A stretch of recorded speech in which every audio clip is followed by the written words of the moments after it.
उद्धव यांनी दाऊदच्या मालमत्तांचाही दौरा करावा, आशिष शेलार यांनी टोला लगावलाय।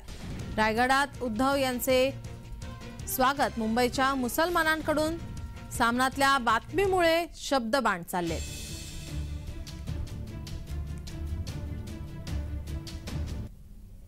आशिष शेलार यांनी ट्विट केले, पाहूयात ग्राफिक्सच्या माध्यमातून। मुंबईतील मालवणी, बेहरामपाडा, महमद अली रोड आणि मुंब्रा येथील तुमच्या सगळ्या शिलेदारांना सोबतच घेऊन जा। जमलेच तर दाऊदच्या मालमत्तांचा नुकताच लिलाव झालाय, रत्नागिरीत जाऊन त्याची पण आस्थेने पाहणी करून या। रायगडचा झंझावाती दौरा गाड्यांवर हिरवे झेंडे लावून करणार का? या दौऱ्याला तमाम कोकणवासियांनी शुभेच्छा द्याव्या का, असा सवाल शेलार यांनी उपस्थित केलाय।